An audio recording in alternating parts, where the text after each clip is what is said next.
মির্জা শানমুগ্ধ ৪৪-এর দ্বিতীয় খণ্ড। জান্নাতুল ফেরদৌস মিথিলা। চালট বান্দির ছেলে, গাড়িতে বস। রুটোমানবের বাজখাই কণ্ঠে ভ্রুম ছুটল আহত এডউইনের। ঝাপসা দৃষ্টিযুগল ভাব ধরেছে অনর। দিশাহীন দ্বিধা দ্বন্দ্বতায় বুঁদ হয়ে আছে আহত মানব। নড়েচড়ে মস্তিষ্ক কেবল চলেছে, সত্যি দ্য হার্টলেস শ্যাডো মনস্টার এসেছে আমায় বাঁচাতে। আমার মতো কালপ্রিটকে যেচে বলছে গাড়িতে উঠতে। এডউইন নিস্তব্ধ, এক দৃষ্টে চেয়ে আছে কেবল। মাফিয়া বেস্ট নির্বিকার ভঙ্গিতে সিগার ফুঁকছে। তার সুদর্শন মুখমণ্ডলের চারপাশে ছড়িয়ে ছিটিয়ে যাচ্ছে সিগারের কুলুষিত ধোঁয়া। বিপরীত দিক থেকে এখনও গাড়ির গায়ে বর্ষিত হচ্ছে অনবরত অগ্নিশিশা। তবুও নিরুত্তাপ মাফিয়া বেস্ট দাম্ভিকতার সঙ্গে গা এলিয়ে বসে আছে ড্রাইভিং সিটে। নির্বিকার ডান হাতের মধ্যমা এবং তর্জনীর চিপায় আটকে রাখা মোটা সিগারখানা বসাচ্ছে লম্বা লম্বা টান। এক কথায় দ্বিতীয়বার আওড়ানোর বদভ্যাস নেই মাফিয়া মনস্টারের। সে পরিপ্রেক্ষিতে সে কেমন শক্ত মুখে চোখ পাকিয়ে তাকালো এডউইনের পানে। হেহেন দৃষ্টে ভড়কায় এডউইন। দুর্বল দেহের সঙ্গে আটকে থাকা পেশিবহুল হাত দুটো খানিক নড়াতে চড়াতেই কর্ণে পৌঁছল মনস্টারের চাপা হুঙ্কার। উঠবি না আমার হাতের গুলি খাবি? সহসা দুর্বল হাত দুটো জমিনে ভর দিয়ে উঠে বসল এডউইন। উষ্ণ তাজা লহুতে চুবুথুবু বদনখানি টেনে টুনে কোনো মতে উঠে এলো গাড়িতে। বেচারার আর গাড়ির দুয়ারে আটকানোর ফুরসত মিলল না। তার আগে হাওয়ার গতিতে ট্রান নিল মাফিয়া বিস্টের গাড়িটি। ঘটনার আকস্মিকতায় ব্যাক সিটের গায়ে হেলে পড়েছে দুর্বল এডউইন।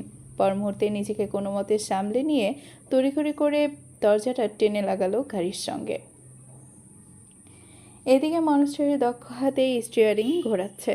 স্ট্রিট কাউন্টারের লাল রঙা কাঁটাটা ছুটাছুটি করছে 280 ঘন্টার দোরগড়ায়। এডউইন ব্যস্ত ঘাড় ঘুরিয়ে পেছনে তাকায়। সাই সাই করে বেশ কিছু গাড়ি ছুটে আসছে তাদের পেছন পেছন। অনবরত ছুটছে গুলি। অজানা সংখ্যায় কুণ্ঠা শুকালো এডউইনের। ভীত সন্ত্রস্ত নেত্রে দৃষ্টি ঘোরালো এদিক ওদিক। ঠিক তখনই তার ঝাপসা দৃষ্টে আজকালও এক অদ্ভুত দৃশ্য। সম্মুখ থেকে যাওয়া বেগে ছুটে আসছে দুটো কালো রঙা SUV গাড়ি। দেখতে অবিকল মনস্টারের গাড়ির মতো। হতভম্ব বনে গেল এডউইন। বিস্ময়াবহে আটকে গিয়ে তার চোখ দুটো হয়েছে অপলক। ওদিকে গাড়ি দুটো হাওয়ার বেগে ছুটে এসে আচানক ওভারটেক করলো মনস্টারের গাড়িকে। সহসা আটকে উঠে এডউইন। তড়িঘড়ি করে নজর ঘোরালো পেছনে। গাড়ি দুটো কেমন সাপের ন্যায় এঁকে বেঁকে ইউটার্ন নিচ্ছে। নিক সহ বাকিদের গাড়িগুলোর প্রতিরোধ হচ্ছে খানিক। ততক্ষণে কালো রঙা SUV গাড়ি দুটো একসঙ্গে এসে তাল মিলিয়েছে মনস্টারের গাড়ির সঙ্গে। তখনই এডউইনের নজর গিয়ে ঠেকল ফ্রন্ট মিররের দিকে। সেথায় প্রতিবিম্বিত হচ্ছে দ্য গ্রেট রুথশিকিংয়ের দক্ষ কুটিল হাসি। মুহূর্তে গাড়ির স্টিয়ারিং ঘুরল 75 ডিগ্রি অ্যাঙ্গেলে। বাঁ পাশ থেকে অবিকল দেখতে গাড়িটা ওভারটেক করে এগিয়ে গেল সম্মুখে। ডান পাশে গাড়িটা স্লো মোশনে পিছিয়ে গেল খানিক। মনস্টার তখন আলগোছে গাড়ি ঢোকালেন মধ্যকার ফাঁকা অংশে। তিনটে অবিকল দেখতে গাড়ি পালাক্রমে নিজেদের স্থান পরিবর্তন করছে। অন্ধকারাচ্ছন্ন হওয়ায় বোঝা মুশকিল আপাতত মনস্টার রয়েছে কোন গাড়িতে।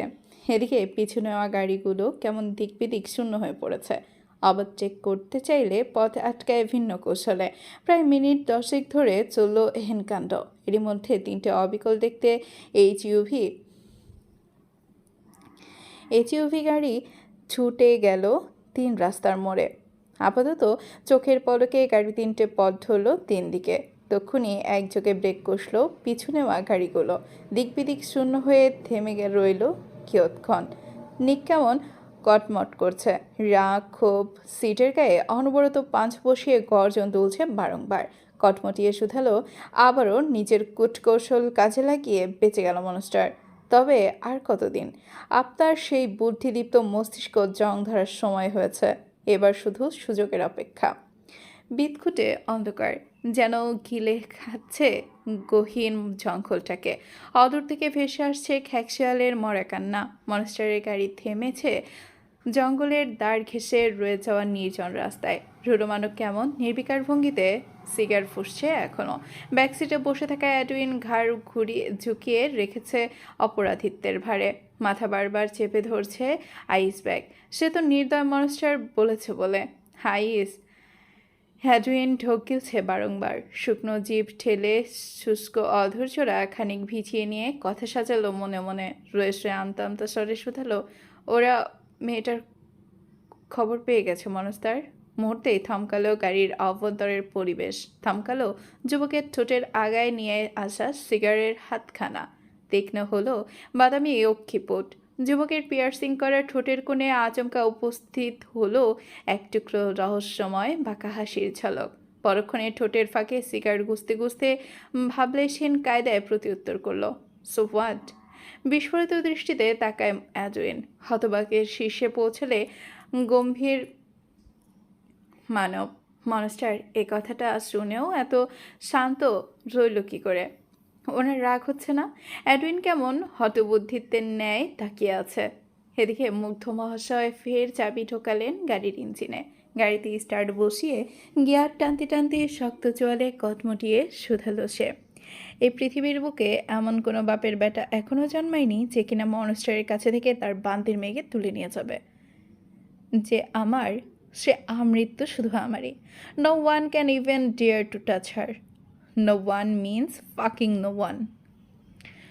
তুমি নিজের বাড়িতে এভাবে মুখ লুকিয়ে ঘুরছো কেন চাচ্ছ? শ্যামপুরুষের এহেন বক্তব্যে চিবুক নামালো তাইফ সাহেবের।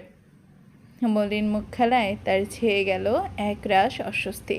তিনি কেমন হাঁসফাঁস করছেন, নজর লুকাচ্ছেন এদিক ওদিক। রোজও কপাল গোছাচ্ছে তা দেখে। কণ্ঠে গম্ভীর্যের ছাপ ফুটিয়ে সন্দিগ্ধতার সহিত গমগমে গলায় শুধালো, আড়াল থেকে আমার কথা শুনছিলে? সহসা ভড়কায় তাইব সাহেব। চোখ উঠল আনমনে, চোখের ভাষায় এক রাশ কাতরতা ফুটিয়ে লোকটা কেমন মোটা কণ্ঠে বলে ওঠে, সামনে থেকে সরে দাঁড়া রোদ, আমি ঘরে যাব। মধ্যবয়স্কের এহেন অযাচিত প্রসঙ্গ অ্যাডেলোনার উৎকণ্ঠ দেখে হৃদয়ের মধ্যকার ভাঁজ তীব্র হলো রৌদ্রের। বলিষ্ঠ দেহখানা হলো টান টান। সে কেমন সামনে থেকে সরার বদলে উল্টো গা ছড়িয়ে দাঁড়ালো। দৃঢ় চোয়ালখানা শক্ত করে ফুটিয়ে গমগমে গলায় ফের আওড়ালো, আর কতদিন এভাবে সত্যটা লুকিয়ে রাখবে চাচ্ছ? ঠিক আর কতদিন? আচ্ছা, তুমি না একজন বাবা? কী করে পারছো মেয়েটার জন্য কিচ্ছু না করে বসে থাকতে? কী করে পারছো চাচ্ছ? যতবার তোমায় জিজ্ঞাসা করেছি মুগ্ধের ব্যাপারে, ঠিক ততবারই তুমি নিজেকে আড়াল করেছ, প্রসঙ্গ ঘুরিয়েছ। এমনটা করে কি লাভ হচ্ছে তোমার চাচ্ছ? মুখে রা নেই তাইব সাহেবের। ঘাড়ের হাড়ে বোধহয় ঝং ধরেছে তার। ফের ঝুঁকে এসেছে বেশ। এদিকে তার এহেন নির্বাকতা দেখে মেজাজ খিঁচল রৌদ্রের। তার মুখাব নামলো এক আকাশসম রাগ। যুবক বোধহয় হিতাহিত জ্ঞান হারালো এ পর্যায়ে। তক্ষুনি রাগের মাথায় সিঁড়ির লৌহ রেলিংয়ে আঘাত বসালো জোরালো মুঠোয়। আর অমনি ঝনঝনিয়ে উঠল নীরবতায় বুঁদে থাকা চারপাশ। সম্মুখে দাঁড়িয়ে থাকা নতমুখী তায়েফ এহসান সহসা বুঝে নিলেন নিজ চক্ষু দুটো। রোজও কেমন কাট কাট করতে করতে পা বাড়ল উল্টো পথে। দুটো কদম এগোতেই পেছন থেকে হুট করে শোনা গেল তাইফ এহসানের ভারী কণ্ঠ, 24 বছর আগে সদ্য পাস হওয়া বিসিএস ক্যাডার হিসেবে কর্মজীবনে প্রবেশ করেছিলাম আমি। চাকরিতে জয়েন্ট হবার 24 দিনের মাথায় হঠাৎ থানার ফ্যাক্স বক্সে একটি মেইল এলো। থামলেন তাইফ এহসান, চোখ দুটো তার ঠেকিয়ে রাখা সিলিংয়ের দিকে। অক্ষি কঠোর হয়েছে ছলছল। রোজও ঘুরে দাঁড়ালো ততক্ষণে। চটজলদি কদম পিছিয়ে এসে দাঁড়ালো চাচ্চুর মুখোমুখি। তাইফ এহসান দুর্বল মানুষ। মেয়েটার অনুপস্থিতিতে অপরাধ বোধে ভুগতে থাকা মানবের সর্বাঙ্গের প্রতিটি রন্ধ্রে বুঝি ধরা দিয়েছে অবসাদ। সে পরিপ্রেক্ষিতে পা দুটো শক্ত হারিয়ে দুর্বলতা নামলো অচিরেই। শক্তপোক্ত মানুষটা হাঁটু গেড়ে বসতে উদ্যত। সম্মুখে দাঁড়িয়ে থাকা সুদর্শন ততক্ষণে হাত বাড়ালো সাহসের। নিজ উদ্যোগে চাচুকে ধরে ধরে বসালো সিঁড়ির উপর। তাইফ এহসান খানিক সময় নিলেন, অতবার ফের আওড়াতে লাগলেন। একদিন একটা ফ্যাক্স এলো, সেখানে স্পষ্ট লেখা ছিল কলকাতার এক কুখ্যাত অপরাধী বাংলাদেশে গা লুকিয়ে বসে আছে। ভারত সরকার সেই কুখ্যাত অপরাধীকে নিজেদের জিম্মায় চান। অপরাধীর নাম ছিল শ্যামপ্তি দেবী রায়। তার বিরুদ্ধে ছিল বেশ কিছু অভিযোগ। তার মধ্যে একটি ছিল বেআইনি অস্ত্র পাচার, নারী পাচার ইত্যাদি। আমার মাথায় তখন নিজের ক্যারিয়ারের উচ্চ মর্যাদায় নিয়ে যাওয়ার এক প্রবল আকাঙ্ক্ষা। নিজ থেকে হাত নিলাম কেসটা। মাত্র 2 মাসের চিরুনি অভিযানের অবশেষে ঘোড়াশালের প্রত্যন্ত অঞ্চলে খুঁজে পেলাম অপরাধীকে। বাহিনী নিয়ে ছুটে গেলাম তাকে ধরতে।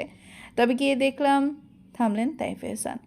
এ পর্যায়ে কঞ্চ কাঁদছে, তার চোখ দুটো কোঠর ছাড়িয়ে চুপ করে গালের ওপর গড়িয়ে পড়ল এক ফোঁটা নোনা জল। তিনি কেমন কাঁপা কাঁপা কণ্ঠে আবারও শুধালেন, এক অপরূপা যুবতীকে টেনে হিঁচড়ে পুলিশ গাড়িতে তোলা হচ্ছিল। অপরূপা কাঁদছিল। সে কি হৃদয় নিংড়ানো করুণ কান্না তার। বারবার সবাইকে ধরে বলছিল, আমি কিছু করিনি, আমি নিরপরাধ। তখন কেউ শুনেনি তার কান্না ভেজা কণ্ঠ। আমিও কানে তুলিনি। পুলিশের মন অপরাধীর প্রতি কঠিন না হলে কি আর চলে? আমিও কঠিন ছিলাম সেদিন। বাজখাই কণ্ঠে মেয়ে কনস্টেবলকে আদেশ দিয়েছিলাম তাকে গাড়িতে তুলতে। কনস্টেবল তাই করল। অপরূপাকে টেনে হিঁচড়ে গাড়িতে তুলল। আমি পিছু ঘুরে নিজের গাড়ির দিকে এগোতে গেলেই কোথা থেকে যেন একজোড়া নরম তুলতুলে হাত এসে আচানক আঁকড়ে ধরল আমার বাঁ হাত। আমি তৎক্ষণাৎ ঘাড় বাঁকিয়ে তাকাতেই দেখি একটা নদুষ বাচ্চা আমার হাত আঁকড়ে ধরেছে। বাচ্চাটার চোখে মুখে ছিল এক রাজ্যময় সমমায়া। বয়সের কত হবে, বড়জোর 5-6। মায়াবী গোলগাল মুখটা তার লাল হয়েছিল অধিক কান্নার ফলে। তার বাদামি দুটো চোখ আমার দিকে অসহায় ভঙ্গিতে তাকিয়ে থেকে কাঁদতে কাঁদতে বলেছিল, আঙ্কেল আঙ্কেল, দয়া করে আমার আম্মাকে ছেড়ে দিন। আমার আম্মা কিচ্ছু করেনি। আঙ্কেল, দয়া হয় আপনি আমাকে শাস্তি দিন, তবু আমার আম্মাকে ছেড়ে দিন। ও আঙ্কেল, আঙ্কেল ছেড়ে দিন না আমার আম্মাকে। আঙ্কেল, আমি আপনার পায়ে পড়ছি আঙ্কেল।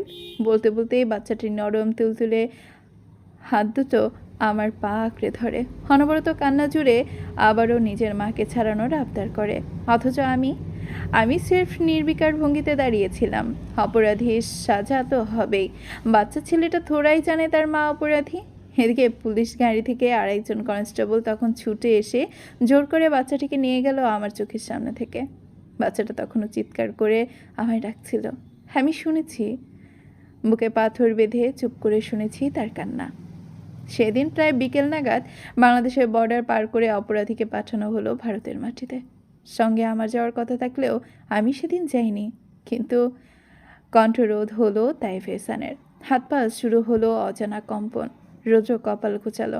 উদ্বিগ্ন হয়ে তক্ষুনি চেপে ধরলো চাচ্চুর দুহাত। লোকটার হাত পা কেমন ঠান্ডা হয়ে যাচ্ছে। অনবরত কাঁপছে সর্বাঙ্গ। তবুও তাইফ এহসানে আবারও বলা শুরু করলেন, কিন্তু ঠিক 2 দিন পর আবারও ফ্যাক্স পেলাম, দুর্বৃত্তের গুলিতে নিহত হয়েছে শ্যামপ্তি রায়। কলকাতা থেকে আদেশ এসেছে তার শেষকৃত্যে আমি যেন সেখানে উপস্থিত থাকি। তাই সেদিনই রওনা হলাম কলকাতার উদ্দেশ্যে। ঠিক 6 ঘন্টা পর গিয়ে পৌঁছালাম লোকেশনে, যা ছিল কলকাতার শোভাবাজারে। সেখানকার অত্যন্ত পুরনো এক রায় জমিদার বাড়ি। মানুষের গিজগিজ করছিল সেখানে। কোনো রকমে ভিড় ঠেলে বাড়ির অন্দরমহলে গিয়ে দাঁড়াতেই দেখলাম বাইরে যতটা ভিড় ছিল ভেতরে ততটাই শুনশান নিস্তব্ধতা। কোথাও কেউ নেই।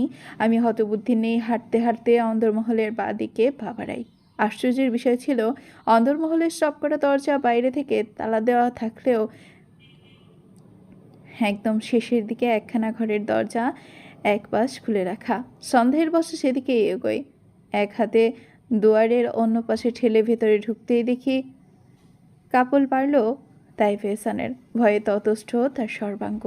রোজও দিক বিদিক হারাচ্ছে এই পর্যায়ে। তড়িঘড়ি করে চাচ্চুর হাত দুটো মুঠোয় চেপে ধরে আওড়ালো, চুপ করো চাচ্চু, আর বলতে হবে না তুমি অসুস্থ হয়ে যাচ্ছ। হাত যেন বাদ মানতে নারাজ তাইব সাহেব। কাপত্রয়ী কণ্ঠে আচমকা ডুব দিলেন অতীতে। অতীত। তাইফ এহসানের ব্যস্ত পদযুগল আচানক আবদ্ধ কামরায় প্রবেশ করতেই থমকে গেল যেন। চোখ দুটো হলো বিস্ময়িত। গোয়ালঘরের ন্যায় কক্ষে একখানা ছোটখাটো চৌকি খাট, সেটায় নিষ্প্রাণ আকারে পড়ে আছে সুমুক্তিদেবের অর্ধনগ্ন নিথর দেহ। বুকের ঠিক মাঝখানে পরপর 3টে গুলির ছাপ। চোখ দুটো হা করে খুলে রাখা তার। সর্বাঙ্গ লেপ্টে আছে অসংখ্য আঁচড়ের ছাপ। লৌতে ভিজে একাকার অবস্থা চৌকির বদন। তাইফ সাহেব তক্ষুনি চোখ ঘোরালেন অন্যত্র। সর্বাঙ্গ কাঁপছে তার, হাত দুটো নেমেছে অসরতা। নিথর অপরূপার সঙ্গে সে খুব একটা ভালো কিছু হয়নি তা বুঝতে বিচক্ষণ মস্তিষ্কে আর কিছু একটা সময় নিল না। তাইফ এহসান কেমন দাঁত কিরমির করছেন। হাত দুটো মুষ্টিবদ্ধ করে যেই না পিছনে ঘুরবেন অমনি কে যেন পেছন থেকে দুহাতের ভেতরে দিকে ঠেলে দিল তাইফ এহসানকে। এহেন অতর্কিত আক্রমণের তাল সামলাতে না পেরে তক্ষুনি সম্মুখের নোংরা মেঝেতে ছিটকে পড়েন তাইফ এহসান। ধুলো পড়া অভিলেখা সাগরে হাতটা ছাতা পড়া জমিনের সশরীরে উপর হয়ে পড়তেই ব্যথায় চোখ মুখ খিচে নিলেন তিনি। কিয়ৎক্ষণ গোংড়ালেন চাপা স্বরে। পরক্ষণে নিবু নিবু চোখ জোড়া ধীরে সুস্থে নিজেদের পর্দা সরাতেই সম্মুখের মেঝেতে দৃশ্যমান হলো এক অতি ক্ষুদ্র মানবদেহ। তাজা লহুতে আচ্ছাদিত ক্ষুদ্র বদন তার। মাত্রই আকার ধরেছে মানব শরীরের। মাথাটা সম্পূর্ণ গঠন হয়নি এখনো। হাত পায়ের আঙুলগুলো অস্পষ্ট। গায়ে তার ভন করছে মাছির দল। মুহূর্তেই ঝটকা খেল তাইফ সাহেব। চক্ষু ছানাবড়া করে ধীরে সুস্থে ফের নাড়া নজর উঠালেন চৌকিতে পড়ে থাকা সোমপ্তি রায়ের পানে। মেঝেতে পড়ে থাকা ক্ষুদ্র মানবদেহের সঙ্গে এখনও সংযোগ বিদ্যমান তার। তা দেখে চোখে পড়তে আচমকা বাঁধ ভাঙা চিৎকারে ভেঙে পড়েন তাইফ সাহেব। সব কিছুর জন্য নিজেকে দোষাচ্ছেন তিনি। কাঁদতে কাঁদতে মুখ লুকাচ্ছেন নোংরা মেঝেতে। এ কী করলেন তিনি? কোন গজবের কাছে মেয়েটাকে হস্তান্তর করলেন? এতটা পাষাণ কর্মকাণ্ড কেউ কী করে করতে পারল? কেন তিনি হস্তান্তর করলেন মেয়েটাকে? ভাবতে ভাবতেই নিজের চুলের গোছা খামচে ধরলেন তাইফ এহসান। দুহাঁটুতে ভর দিয়ে উঠে দাঁড়ালেন কোনো রকম। নজর ঝুঁকিয়ে রেখে তড়িঘড়ি করে নিজ গা থেকে শার্টখানা খুলে এনে আলতো করে জড়িয়ে দিলেন অর্ধনগ্ন মানবীর গায়ে। ঠিক তখনই ঘরের দরজাটা খুলে গেল খট করে। একজোড়া ব্যস্ত কদম এখন হড়বড়িয়ে ঢুকলেন কক্ষে। তাইফ সাহেব পরখ করলেন মুখাবে এক রাশ আগুন লেপ্টে সম্মুখে তাকাতেই কলকাতার সেন্ট্রাল থানার ওসি সাহেব দাঁড়িয়ে আছেন। লোকটা কেমন বিরক্ত। তিনি এগিয়ে এসে খপ করে চেপে ধরলেন তাইফ সাহেবের কোনোই। অতঃপর মানবকে টানতে টানতে ঘর থেকে বের করে এনে দাঁত খিচে ওড়ালেন। ডেথ স্পটে গিয়ে কি করছিলেন আপনি? আপনার গাউদম কেন? মেয়ে দেখলে হুঁশ থাকে না? অন্তত প্রাণ আছে কিনা দেখে নিতেন। আকাশ থেকে পড়লেন তাইফ এহসান। হতভম্ব নজরে নিজে থেকেই ভর করলেন এক আকাশ চমকিনা। চোয়ালের পেশি টান টান করে জেনে কিছু আড়াবেন অমনি তার আনমনের দৃষ্টি গিয়ে থমকালো 4-5 হাত দূরত্বে পাথরের ন্যায় দাঁড়িয়ে থাকা নাদুস নুদুস বাচ্চাটার পানে। মুহূর্তেই কণ্ঠরোধ হলো তাইফ সাহেবের। তিনি কেমন নিষ্প্রাণ ভঙ্গিতে তাকিয়ে আছেন বাচ্চাটার পানে। কাল যে বাদামি চোখ দুটোতে রাজ্যসম কাতরতা ছিল, আজ সেটায় অঢেল ঘৃণা। এইটুকুন গোলাকার মুখটা সে কি শক্ত হয়েছে তার। রাগে থরথর করে কাঁপছে চোয়াল। তাইফ সাহেব ভরকালেন। কদম বাড়িয়ে বাচ্চাটার দিকে এগোতে গেলেই পাশ থেকে ওসি সাহেব দিলেন এক রাম ধমক। চিরচির করে কাঁদতে কাঁদতে তাইফ এহসান চিরবির করতে করতে তাইফ এহসান এক প্রকার টেনে হিঁচড়ে নিয়ে গেলেন নিজের সঙ্গে করে। অথচ তাইফ এহসানের ঠায় দৃষ্টি এখনও নিষ্পলক বাচ্চাটার বাদামি চোখ দুটোতে নিবদ্ধ। পারছে না ওই চোখ দুটোর তাকে আস্ত গিলে খেতে। বাচ্চাটা কি তাকে ভুল বুঝলো? সে কি সত্যিই ভাবলো সে অন্যায় করেছে? বর্তমান মুহূর্তেই অতীতের ঘোর ভাঙল তাইফ সাহেবের। বুকের ওঠে নামার গতি বেড়ে গিয়েছে তার। সর্বাঙ্গ ঘামছে দরদর করে। বুকের বাঁ পাশে যা যন্ত্রণা হচ্ছে না। তাইফ সাহেব তক্ষুনি লুটিয়ে পড়লেন সিঁড়ির গায়ে।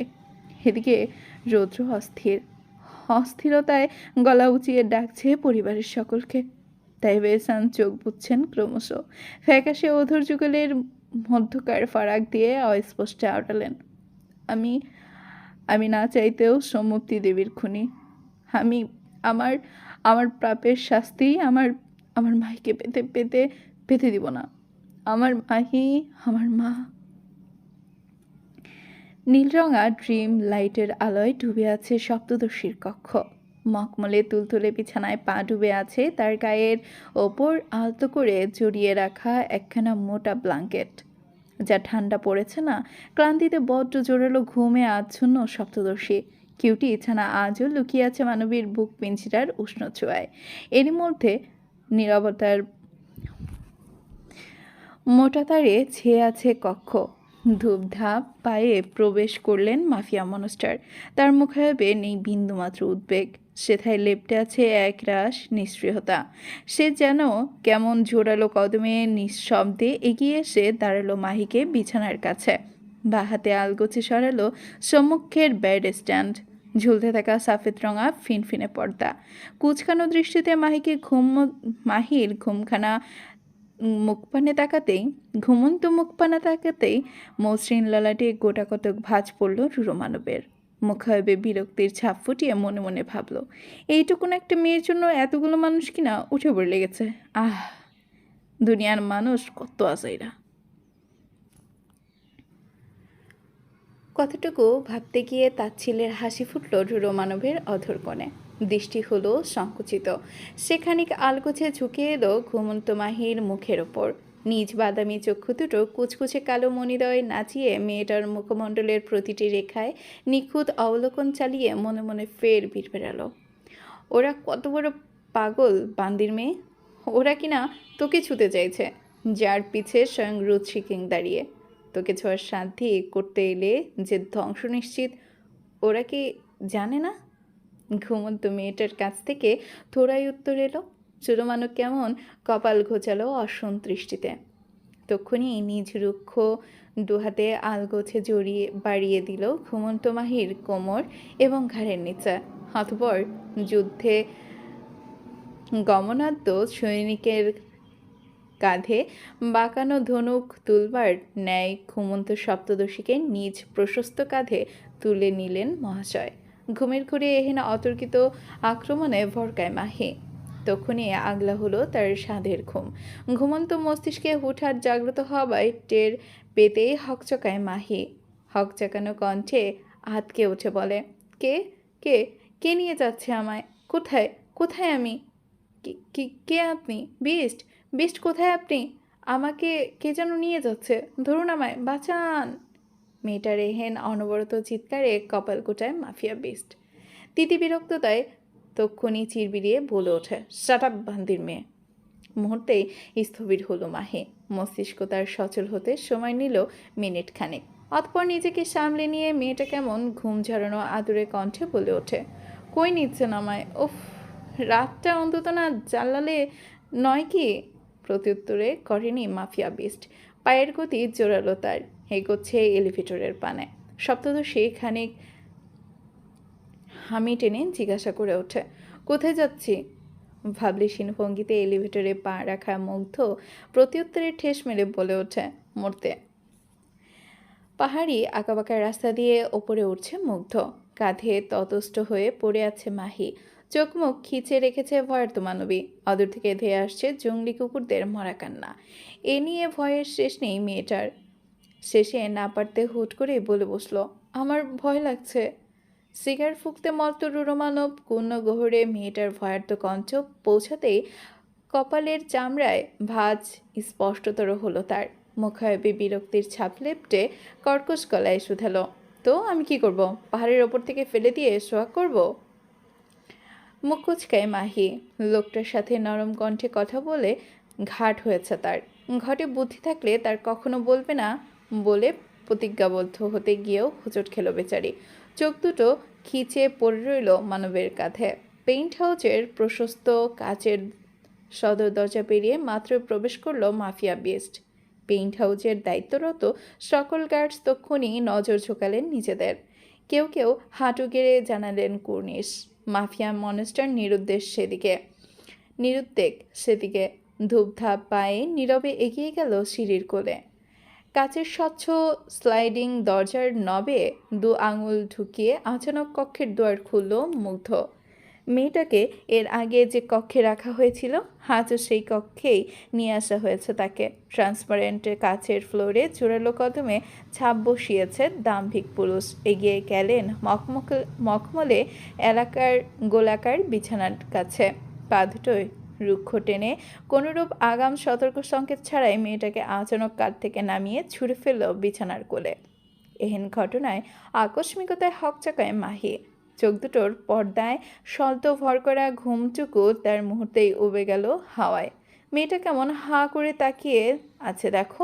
রুরোমানব পাত্তা দিল না সেদিকে, উল্টো জল শক্ত করে গমগমে গলায় শুধালো, ঘরের বাইরে পা রাখলে একদম হাত পা ভেঙে গলায় ঝুলিয়ে দেব গজিট। প্রত্যুত্তরে নিশ্চুপ মাহি।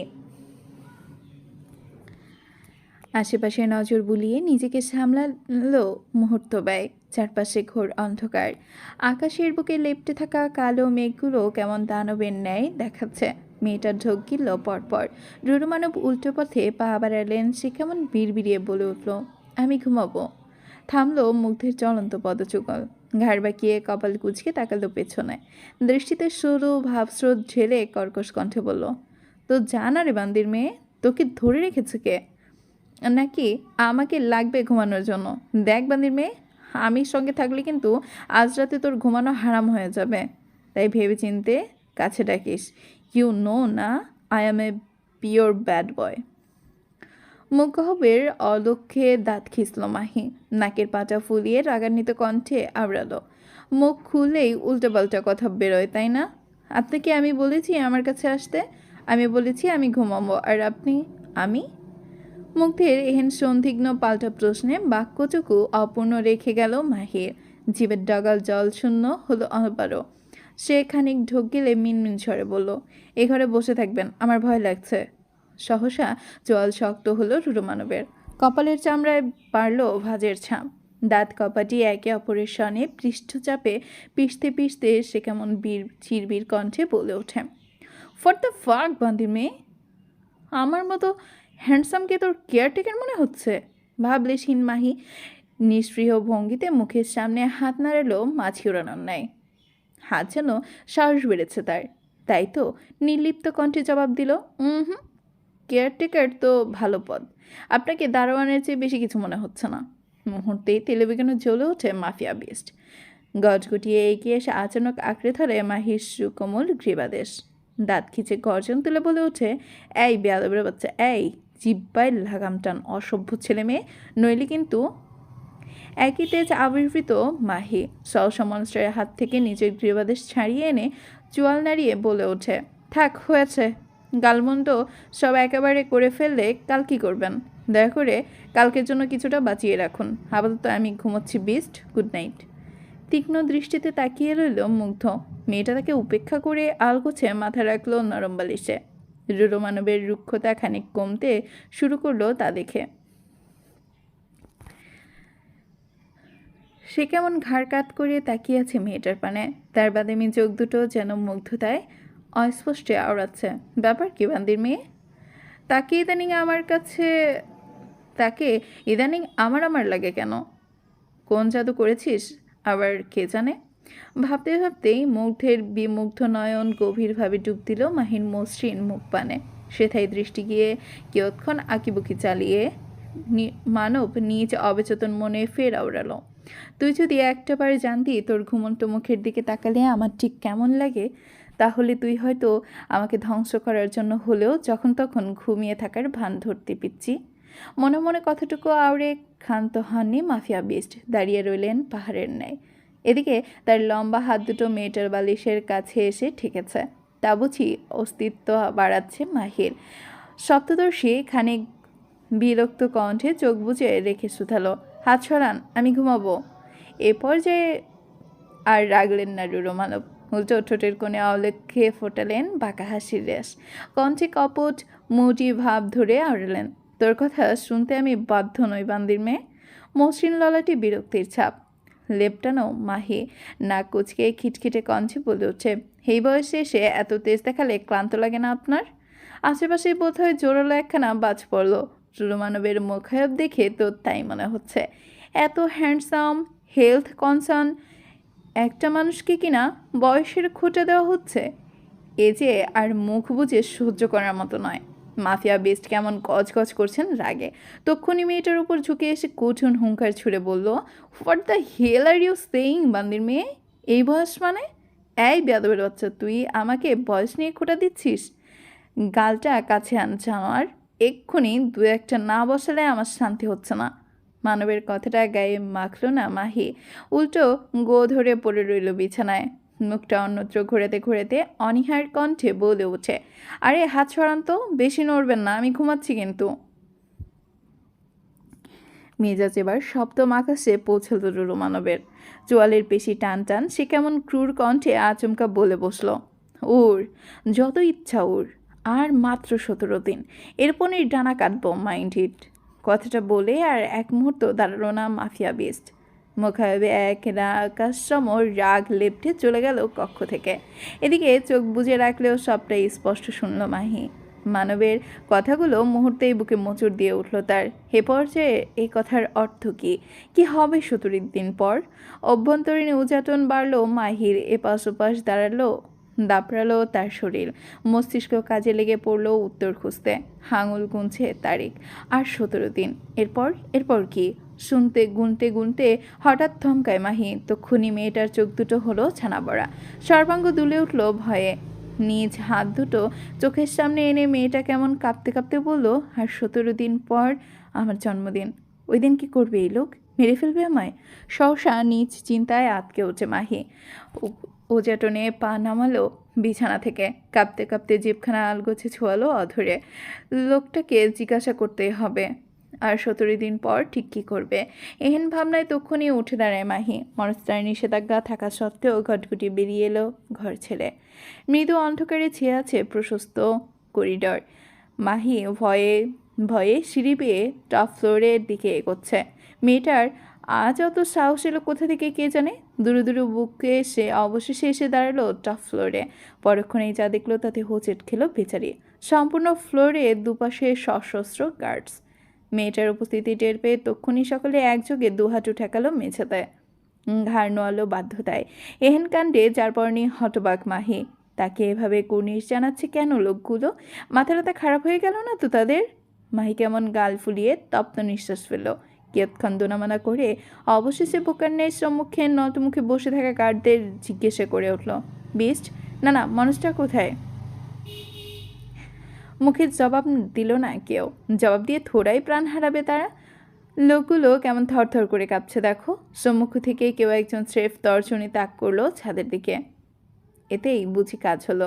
বোকামানবী পা বাড়ায় সেদিকে। সুইমিং পুলের দাঁড়ে পড়ে আছে মনস্টারের দামি স্যুট। পুলের শীতল পানিতে ইচ্ছা মতো সাঁতরাচ্ছে মাফিয়া বিস্ট। অসময়ে গোসল করার বদ অভ্যাস তার। এরই মধ্যে সপ্তদশীর কোমল পদও এসে হাজির হয়েছে সেথায়। তার সরু দৃষ্টি পুলের দিকে পড়তেই দৃশ্যমান হলো রোমানবের অর্ধনগ্ন দেহ। কেবল একখানা ট্রাউজার পরে সাঁতরাচ্ছে সে। মাহি কেমন শক্ত চোয়াল তেজি ভাব ধরে এগিয়ে এলো খানিকটা। কণ্ঠ উঁচিয়ে আচমকা বলে বসলো, 17 দিন পর আমার সাথে কি করবেন আপনি? তক্ষুনি ঝড়ের বেগে ঘাড় বাঁকিয়ে তাকায় মুগ্ধ। সাঁতরাতে থাকা ব্যস্ত শরীরটা থেমে গেল মুহূর্তেই। দৃঢ় চোয়ালখানা তীক্ষ্ণ হলো ব্লেডের ন্যায়। কপাল গুছিয়ে মানব কেমন রুক্ষ কণ্ঠে শুধালো, what the fuck are you doing here? তোকে আমি ঘর থেকে বের হতে বারণ করেছিলাম না? মাহি নারাজ হলো সে বাক্য মানতে। মেয়েটা কেমন নাছর বান্ধার ন্যায় আবারও বলল, আমার কথার উত্তর দিন।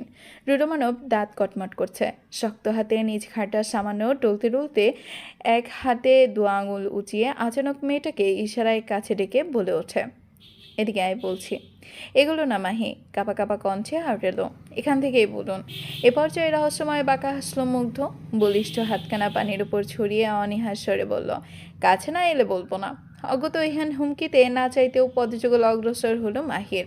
সুইমিং পুলের দাঁড় ঘেঁষে এসে দাঁড়াতেই রোমানব পানি ঠেলে এগিয়ে এলেন। হতপড়া অসভ্য বেপড়া যুবক তক্ষুনি মেয়েটার কোমর চেপে তাকে হুট করে ছুঁড়ে ফেলল পুলে। এহেন ঘটনায় আকস্মিকতায় হকচাকালো পানি সময় পায়নি মাহি। সাঁতার না জানায় মেয়েটা পড়েছে মুসিবতে। একবার ডুবছে তো আরেকবার উঠছে, গিলছে অঢেল পানি, হাত পা ছুটছে বেচারি। এদিকে রুড়োমানব নির্বিকার, কিয়ৎক্ষণ দাঁড়িয়ে রইল ঠাই। অতপর মেয়েটার ক্লান্ত হতেই সে আগ বাড়িয়ে ডুব দিল পানির গভীরে। পরক্ষণে মাহির বাঁকানো কোমরে দুহাত চেপে মেয়েটাকে এক ঝটকায় তুলে আনলো খানিকটা উঁচুতে। সপ্তদর্শী হাঁপাচ্ছে ভীষণ, তার কোমর পিঠ গিয়ে ঠেকেছে পুলের দেয়ালের সনে। তার দোলুদ্যমান মসৃণ পাদুটো এখনো সুইমিং পুলের শীতল পানির গভীরে। পাতলা বাঁকানো কোমরখানা আটকে আছে একজোড়া শক্তপোক্ত রুক্ষ হাতের বাঁধন। সিক্ত দেহের সনে লেপ্টে থাকা সাফেদ রঙা কাপড়ের অন্তরলে ভেদ করে নারী কায়ার প্রতিটা বাঁক স্পষ্টতর। হেমতাবস্থায় চোখে পড়তেই লজ্জায় হাঁসফাঁস করে উঠল মাহি। উদ্বিগ্নতার সাথে তড়িঘড়ি করে দুহাতে উঁচিয়ে কোনো মতে নিজ বক্ষস্থল আড়াল করল ব্যস্ত সে। ঠিক তখনই সুইমিং পুলের গভীর থেকে মাথা তোলা শক্তপোক্ত হাতজোড়া মালিক। পানিতে টইটুম্বুর সে, মাথা ভর্তি বাদামি চুলগুলো ভিজে লেপ্টে আছে কপালে। হাত দুটো সপ্তদশীর কোমরে আবদ্ধ থাকায় খানিক বিরক্ত হলো রুরুমানব। সহসা ভ্রু কুচকে তাকালো মেয়েটার পানে। আর অমনি মাহির অস্তিত্ব বাড়ল, অস্বস্তি বাড়ল, নিজেকে আড়াল করার তীব্র ইচ্ছা। যুবক ভ্রু চায় এহেন কাণ্ডে। মেয়েটার পানে খানিকটা গভীর দৃষ্টে তাক করতেই তার চোখ দুটো আচানক ফুটে উঠল এক পলসা বিরক্তির ছাপ। সে কেমন দাঁত খিচিয়ে চিরবিরে বলে বসল, এত আগলা ঢং করতে হবে না রে বান্দির মেয়ে। মাই সিসকিস দ্য বিগার দেন ইউ। হতভম্ব হলো মাহি। বোকার ন্যায় পাল্টা প্রশ্ন ছুড়ল, সিসকিস কি? চলবে, আপনারা যারা সিসকিস কি এটার অর্থ জানেন আমাকে প্লিজ জানাবেন। আমি না এর অর্থ খুঁজে পাইনি। আপনারা পেলে আমাকে অবশ্যই জানাবেন। My siskis are bigger than you. Thank you for watching.